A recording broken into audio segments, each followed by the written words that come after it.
يعني تقريبا كل جناح بألوان خاصة بالمولودية. طبعا ثلاثي أو رباعي تحكيم هذه المباراة بقيادة الحكم الدولي بوخالفة نبيل بمساعدة سراج محمد، حلام جيلالي المساعد الثاني، والسلطاني بلال محافظ اللقاء السيد طويل جيلالي رئيس رابطة شلف، وزروني جمال رئيس رابطة اتحاد بالعباس. أمور تنظيمية على أحسن الأحوال رغم صعوبة المهمة، على اعتبار أن الملعب صغير لا يتسع لأنصار ومحبي الفريقين. طبعا من كان له الحظ تمكن من الدخول، ومن لم يكن له الحظ له فرصة ثانية وهي متابعة مع مخالفة أولى لصالح فريق وفاق سطيف بعد هذه المحاولة وهذه المراوغة. هذه الكرة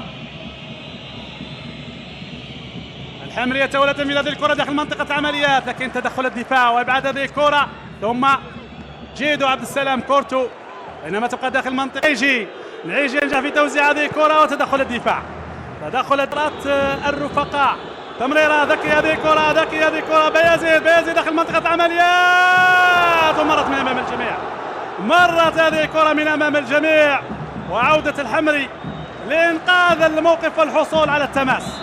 كرة خطيرة جدا من جانب فريق مولودية الجزائر.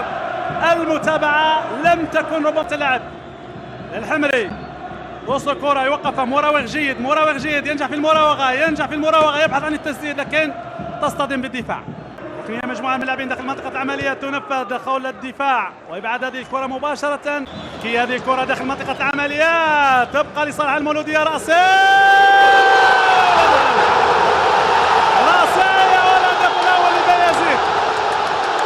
بيازيد في المكان المناسب والوقت المناسب يتمكن من افتتاح باب التسجيل. بيازيد سفيان يستلم كرة في وضعية مناسبة تقريبا في الزاوية البعيدة على الحارس زكريا سعيدي الذي استسلم للأمر الواقع وسجل عليه الهدف.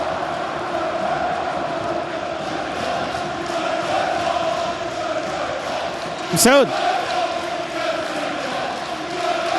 نعم أنيس. إذا أجواء كبيرة هنا في دكة. معليش نشوف الإعادة أنيس. نعم. الرأسية تمريرة ذكية، شوف، واصطدمت بأحد المدافعين في المرة الأولى ثم عادت، ورأسية تقريبا في الزاوية البعيدة، خادعت وغالطت اليسرى. بلال يبحث عن المراوغة، كاد يسجل الثاني. زكريا سعيدي يتفطن لكرة بلايلي وينقذ الموقف وينقذ الوفاق من هدف ثاني. مراوغة سهلة بسيطة كانت من بلايلي، كادت أن تؤتي بالثاني لمولودية الجزائر، ومخالفة يقول الحكم. المخالفة والبطاقة الصفراء لبيازيد. وقف كورتو ينجح في تمرير هذه الكرة. الثاني لمولودية الجزائر. الثاني لمولودية الجزائر بعد تمريرة ذكية. تمريرة ذكية جدا من جمال أو من بلايلي.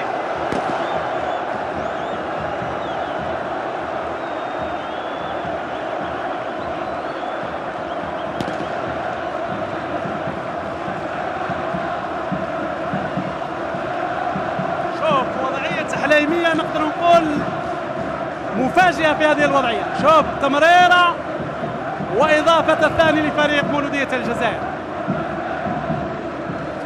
مدرب ديوما ذكية. نعم أنيس. مدرب ديوما كان يقول لسليمان رحو بنفس طريقة الهدف الأول، تقريبا بنفس الطريقة ومن نفس الجهة.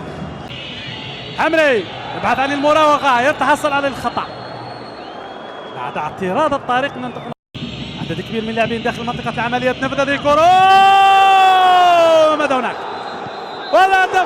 والهدف في المرة الثانية بصعوبة. هدف أول لفريق وفاق سطيف، يعيد المباراة إلى نقدر نقول من جديد.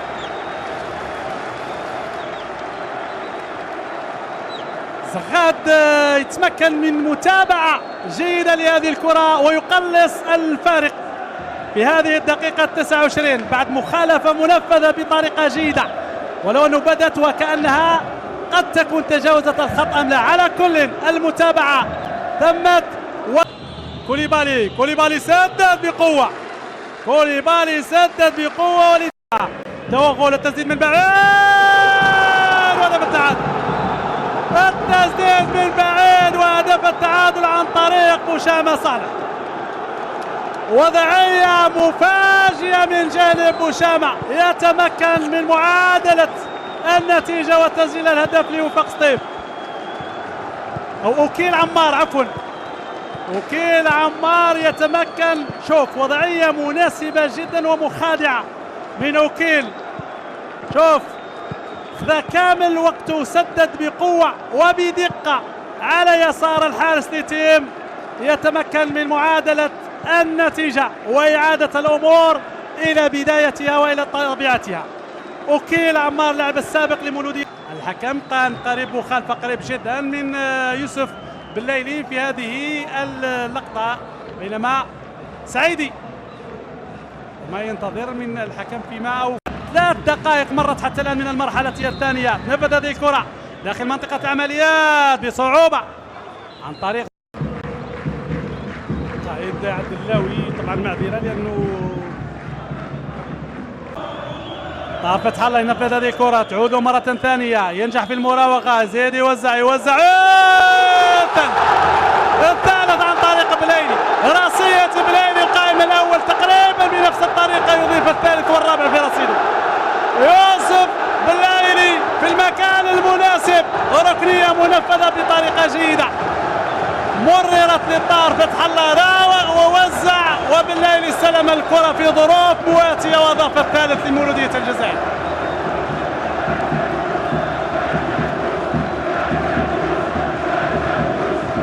شوف المراوغة من طاهر فتح الله بطريقة جيدة، ثم توزيعة الليلي واصطدمت بأحد اللاعبين، يتمكن يوسف الليلي من إضافة الثالث. شوف التوزيعة وراسية يوسف الليلي خالطت الحارس الذي اصطدمت هذه الكرة قبل أن تصل إليه، اصطدمت بكولويبالي سليمان. على هذه الكرة طاهر فتح الله واحد من اللاعبين المتميزين، ربما على الجهة اليمنى، طاهر فتح الله إلى الجهة اليمنى، توزيعة والرابع عن طريق بايزيد، توزيعة والرابع عن طريق بايزيد، هجمة معاكسة منظمة دقيقة، لاعبي الوفاق يتفرجون على الكرة، لاعبي الوفاق والدفاع طل مساحات شاغرة واللازمة لمولودية الجزائر. صعود جماعي للاعبي المولودية وتسجيل هدف رابع في هذه الدقيقة 11. شوف طاهر فتح الله على الجهة اليمنى، التوزيعة، شوف اللاعبين المدافعين يرجعون إلى الخلف ومنحوا المساحة اللازمة لبايزيد ورفقائه بعد هذه التوزيعة من جانب العيش.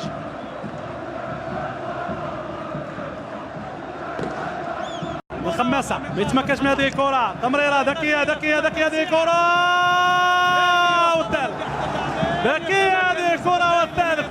كنت نتحدث عن أنه كان مرتاح البال، لكن المراوغة من طاهر فتح الله بطريقة جيدة، ثم توزيعة ليلي يطلب الكرة، يتمكن يوسف الليلي من إضافة الثالث. شوف التوزيعة ونفسية يوسف الليلي.